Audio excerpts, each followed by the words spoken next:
రామచంద్ర రాఘవేంద్ర జాతకాలందరూ చూసాను గాని ఆ జాతకాన్ని చూసుకోవడం నేను మర్చిపోయాను. జరుగుతుందో ఏదో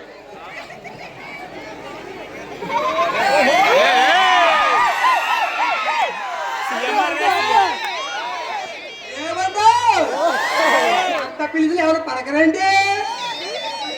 నువ్వు సరే నీ గుమ్మం లోపల వచ్చి అడుక్కుంటున్నావు. గుమ్మం నుండి అడుక్కోలేము ఏంట్రా ఎదవా? నీకు అడుక్కునేలాగా కాపాడుతున్నాను. ఎవరు నాయన నువ్వు? గుర్తు పెట్టలేదా? నువ్వేమైనా చంద్రబాబు నాయుడువా లేకపోతే పవన్ కళ్యాణ్?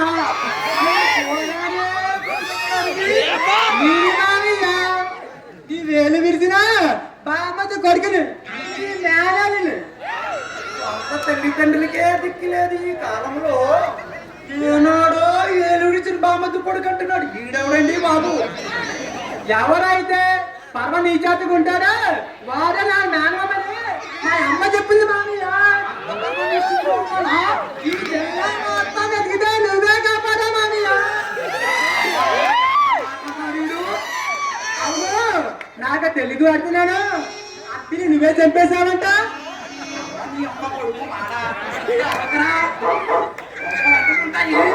అవును, నువ్వు ఒక రోజు పల్లికి వెళ్ళి పల్లి కూతురికి లైన్ వేసావంట. పట్టి చెత్తగా బాధే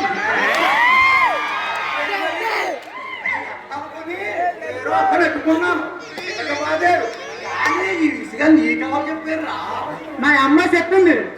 రాత్రి అయితే సారా కొట్టి దగ్గరే ఉంటావంట. ఇది కూడా మీ అమ్మాయి చెప్పిందా? లేదు, ఈ ఊళ్ళో అందరూ చెప్పారు. ఇంతకు మీ అమ్మ ఎలాగుంది? నన్ను పోషించలేక ఈ అట్లాస్ ఇచ్చి మరీ పోయింది. అయ్యే బాబోయ్, నిన్ను పోషించడా నేనే సవాలన్నమాట. లేదు బాబాయ్, అన్నాడు. నువ్వు అంతా తేలిగా చచ్చిపోతే నాకు దిక్కవడం మామయ్యా.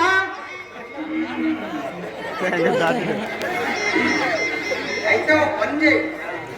నాగభూషణ్ గారు, మన జమీందారు నాగభూషణ్ గారు అమ్మాయి బంగారు బొమ్మ అమ్మలేకపోయావా? ఇది ఏమైనా కొబ్బరి సబ్బు అనుకున్నావా ఎలా అమ్మడానికి? అందమైన అమ్మాయినా పిచ్చి కదవా పట్టు. అయితే ఇప్పుడే వస్తాను ఉండు. ఎక్కడికి రా? నువ్వే కదా మామయ్య పుట్టలో పెట్టమన్నావు. ఎందుకు? నువ్వేగా పుట్టలో లైన్ పెట్టమన్నావు. పుట్టలో పెట్టడం అంటే తట్టలో పెట్టడం కాదురా, లైన్ లో పెట్టమంటున్నాను. ఇంతైనా రేపు ఇంచు చూడు మన తడాక ఉంటుందా మామయ్య. ఈ వ్యవహారం ఎత్తిమీద సాము లాంటిది. తెలిసిందనుకో మన తలకాయలు పోతాయి. అంత వాడికి వస్తే ఈ పేరే చెప్తారు మామయ్య. అమ్మ అమ్మ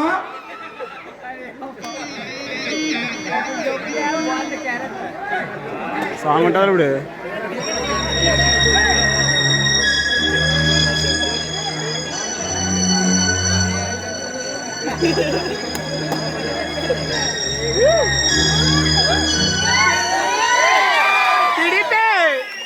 ఏమిటి పంతులు, ఏమిటి ఊళ్ళో వేసేది? ఎంత మాట అన్నాడే ఎదవా పంతులు? అయ్యా, అవతల కొంపలు అడ్డుకుంటున్నాయి. అవతల వాళ్ళ కొంపకి నిప్పు అంటించడం తప్ప మన ఊళ్ళో ఎవరిగా మనం అంటించుకున్నామా? మన కొంపలు ఎప్పుడైనా అంటుకున్నాయా? మీరు అంతటి సమర్థులు అనుకోండి, కానీ మన పంచాయతీ లెక్కలు చూడడానికి ఆఫీసర్ వస్తున్నాడంటండి. నువ్వు చెప్పేది ఏంటి కాకరకాయ?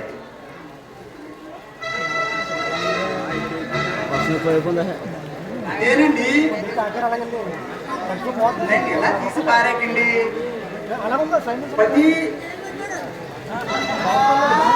మంచి పనికి ఎవడో రాడు కానీ ప్రతి చందాల పని అనుక 10 మంది ఉంటారయ్యా. ఎందుకని వచ్చిన పని ఏమిటో చెప్పావు కాదు. అమ్మమ్మమ్మ, నేను ఎలా తీసి పారేకండి. మీరు చేసే ప్రతి ఏదో పని అనక నా హస్తం ఉంది సుమ్మండి.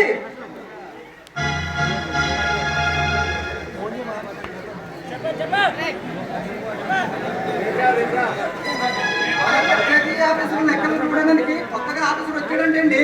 అవును, వస్తే వచ్చిన దాన్నే వెళ్ళిపోతాడు. అది కాదండి, వాడు స్ట్రిక్ట్ ఆఫీసులు అంటండి. పంతులు, ఇలాంటి ఆఫీసుల్ని ఎంతమందిని చూడలేదు నేను. అర్థమైందండి, వాడు అందరిలాంటి వాడు కాదు, మహా గట్టి పెండమంటండి. పంతులు, వీళ్ళ సంగతి మనకు తెలీదా? గాజులు ఉన్న చేతికి గాజులు కురిపించు. అన్ని ప్రయోగించాను కానీ నా లాభం లేకపోయింది. పంతులు, ప్రతి చిన్న విషయానికి ఈ ఇంటికల్లా కంగారు పడతారు. నరసింహన్ రామని కొబ్బరి చేశారు. మధ్యలో వాడెందుకండి పొరటి ఎదవా, ఎప్పుడేం చేయాలో వాడికే తెలియదు. ఆ పంచాయతీ ఆఫీసర్ వారికి కైలాసం చూపించాలి కదా. అర్థమైందండు. అయితే పంచాయతీ ఆఫీసరు ఊసిపట్టనమాట. గట్టిగా అరవకయ్యా, గోడలకు సవులుంటాయి. గోడలకు చెవులున్నా ఆ చెవులు మూయించడానికి మన నరసింహం ఉండగా 10 మందికండి. అవును, విన్నాను మన అమ్మాయి గారు పుట్టినరోజని విన్నాను. మనకి మటన్లు ఎందుకండి, వదిలేస్తే పోదా? వాడిని వదిలేస్తే మనల్ని వదలడు కదయ్యా. అయితే నేను ఆ పనిమాని ఉంటాను. సరే వెళ్ళు.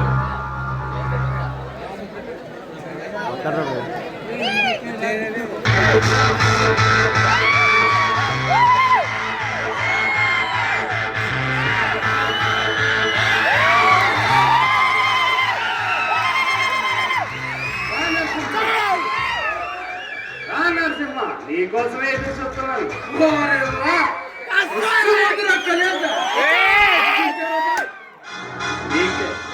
నీకెలా తెలిసింది? అందుకే నువ్వంటే నాకు అంత ఇష్టం. రేటు సంగతి మాట్లాడుకుందామా? మాట్లాడుకోవాల్సింది ఏముంది? నీకు అందవలసిన మాట నీకు అందుతుంది. ఈ రోజు నుండి నా రేటును పెంచుతున్నాను. రేటు పెంచాలా? పోలీసుల వారి నుండి నిన్ను రక్షించడానికి ఎంత ఖర్చు అవుతుందో నీకు తెలుసా? మీరు నన్ను తప్పకుండా రక్షించుకోవాలి. ఎందుకంటే అవసరం మీది. మీరు సాగిస్తున్న మహాభారత కాండంలో సముద్రవుతూ మీ కోటల పీటల వారకుండా కాపాడుతున్నారు. తనను తాను దహించుకుంటూ కాంతినిచ్చే దీపం మసిని మిగిల్చుకుంటుంది. ఆ విషయాలన్నీ ఇప్పుడు ఎందుకు? ఆ పంచాయతీ ఆఫీసర్ నోరిప్పితే మీకు 5 లక్షలు ఖర్చు అవుతుంది. అదే వాడు నోరు ముయించినందుకు ఆఫ్టర్ ఆల్ ముష్టి 50,000 ఇస్తున్నారు. రేటు పెంచగా తప్పదంటావు. వీడి నుండి బ్రాంతి వరకు, మందు నుండి పొందు వరకు అన్ని రేట్లు పెరిగాయి. మొట్టమొదటిసారిగా ఒక మనిషిని చెప్పినప్పుడు మీరిచ్చే 25 రూపాయలు 50 రోజులు వచ్చేవి. మీరు ఇప్పుడు ఇచ్చే 50,000 5 రోజులు రావడం కష్టంగా ఉంది. నరసింహ, నీకు ఎంత కావాలంటే అంత తీసుకో. నీ మాట నేను ఎప్పుడు కాదనలేదు కదా. కాదు అనకూడదు, ఎందుకంటే అవసరం మీది. నరసింహ,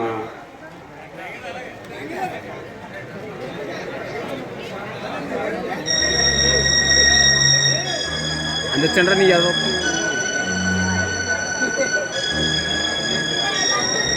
చేస్తున్న పనికి బాధపడుతున్నావా?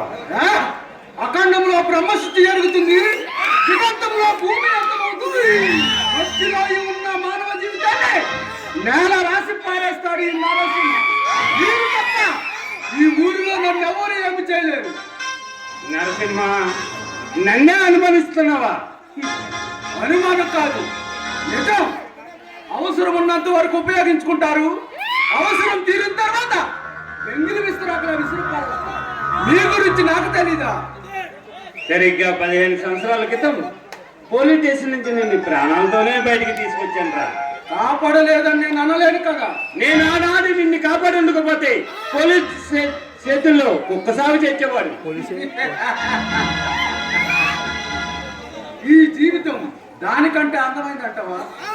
మీ అమ్మ సభాపతుల మధ్య ఉందని తెలిసి డబ్బు కూడా పంపించాను కదరా. అప్పటికే అమ్మ చచ్చిపోయింది. అది నీ కర్మ. అటువంటి పరిస్థితుల్లో నన్ను జారదీసి ఉండగా తయారు చేశావు నీ అవసరానికి. అప్పుడే నిన్ను చదువుకోమన్నది కదా. దొంగ దొంగ అని ప్రతి వాడు నేలను చేసేవాడు. పోనీ వ్యవసాయం చేసుకోమన్నాను. సాటి మనుషుల సూటిపాటి మాటలు భరించలేకపోయేవాడు. పోనీ వ్యాపారం చేసుకోమన్నాను. ప్రతి అడ్డమని వేలు పెట్టి చూపించేవాడు. అటువంటి తప్పని పరిస్థితుల్లో నువ్వు గుండాగా మారితే తప్పు నాదా? గతాన్ని గుర్తు చేసిన మనిషి బాధ పెట్టకండి. ఆ పంచాయతీ ఆఫీసర్ పోయిన తర్వాత కలుస్తాను.